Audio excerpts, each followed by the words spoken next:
Praktik kerja lapangan merupakan suatu kegiatan akademik terjadwal yang dilakukan secara mandiri berupa observasi dan orientasi yang dilakukan oleh mahasiswa pada suatu perusahaan perkebunan, instansi, atau balai penelitian.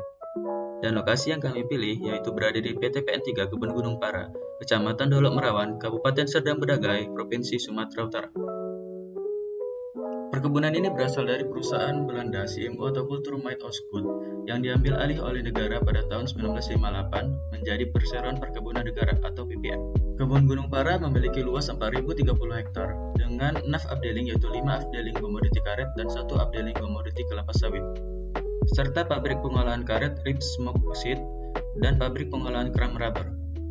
Struktur organisasi PTPN 3 Kebun Gunung Para dipimpin oleh Bapak R. Wahyu Cahyadi SP yang beranggotakan Askep, Maskep, dan asisten lainnya. Pembukaan lahan diawali dengan penumbangan pohon menggunakan chainsaw dan pembongkaran tunggul menggunakan dozer 45. Lalu dilanjut dengan pengolahan tanah yaitu berupa ripper yang dilakukan 2 kali pada arah timur, barat, dan utara selatan dengan dozer 3 cakar besi, luku yang dilakukan 2 kali pada arah timur, barat, dan utara selatan dengan traktor yang dilengkapi dengan disc plough, dan harrow yang dilakukan sekali dengan traktor yang dilengkapi dengan disc harrow. Hal ini dilakukan agar tanah yang akan dipakai gembur dan bebas dari penyakit.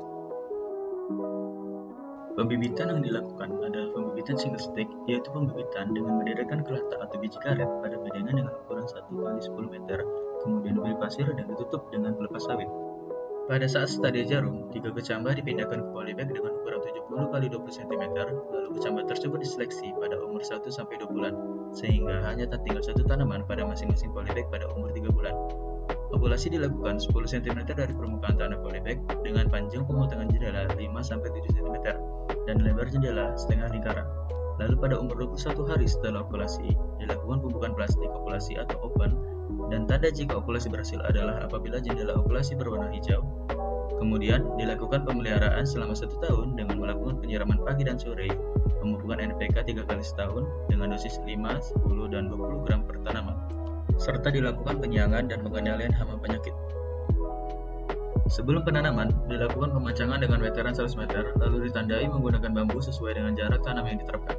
Pembuatan lubang tanam dengan ukuran 70 x 50 x 50 cm menggunakan John Deere dengan tautan bor, kemudian diberi pupuk fosfat sebanyak 250 gram per lubang tanam 12 hari sebelum tanam, dan agen sayati trichoderma sebanyak 50 gram per lubang tanam 7 hari sebelum tanam.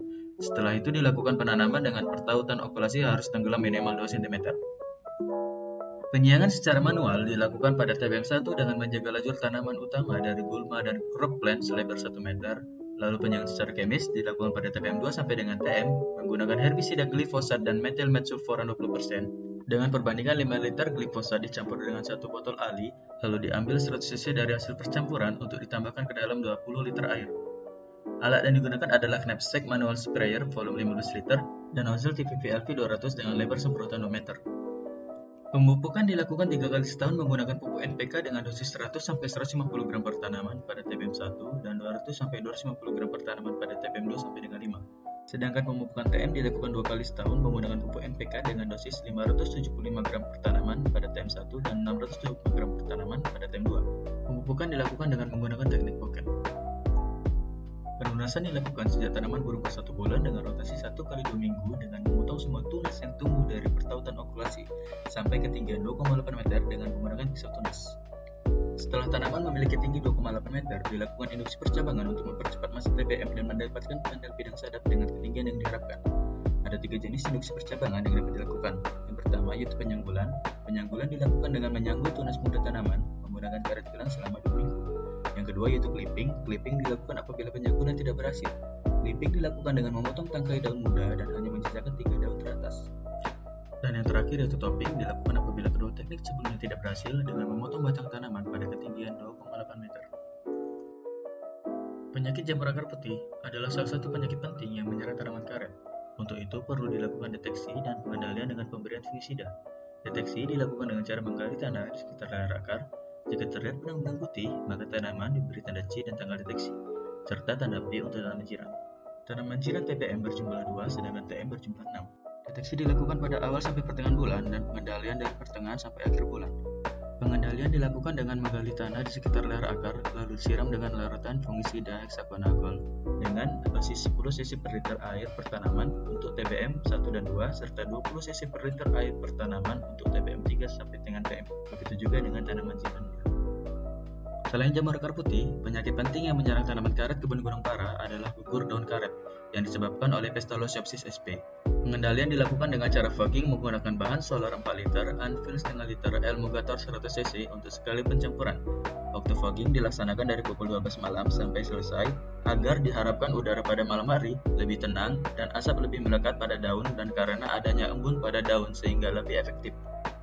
Stimulansia adalah pemberian stimulan kepada pohon karet yang bertujuan untuk meningkatkan hasil lateks. Stimulansia yang digunakan adalah etepon yang diaplikasikan 1 kali setiap bulan untuk jenis klon karet quick starter dan 2 kali setiap bulan untuk klon karet slow starter yang diaplikasikan setiap awal dan pertengahan bulan. Stimulansia dibagi dua yaitu GEA dan CIS. GEA dilakukan pada panel bidang sadap yang mengarah ke bawah. GEA berbahan aktif etepon dengan konsentrasi 2-2,5% dalam larutan Aquades. Sedangkan CIS dilakukan untuk panel bidang sadap yang mengarah ke atas. CIS berbahan aktif etepon dengan konsentrasi 2,5-5% dalam larutan minyak sawit. Hal ini dikarenakan agar etrel tidak mudah menetes ke bawah. Setelah tanaman berumur 5 tahun setelah tanam dan sudah memiliki lili batang lebih dari 45 cm, lebih dari 60% dari populasi per area tanamnya, maka sudah bisa dilakukan promosi menjadi tanaman menghasilkan.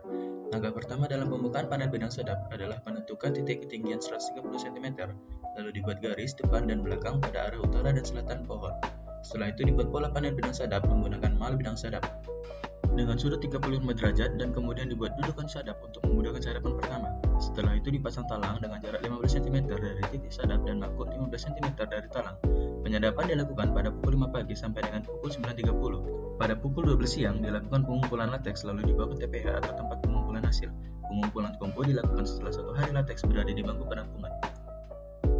Setelah sampai ke TPH, lateks diuji kadar karet keringnya atau DRC menggunakan alat metrolog. Jika nilai metrolog lebih dari 30, maka lateks dapat diterima dan dapat lanjut ke pengolahan. Setelah diukur DRC-nya, lateks dibawa ke bak penampungan dan siap dimasukkan ke tangki mobil.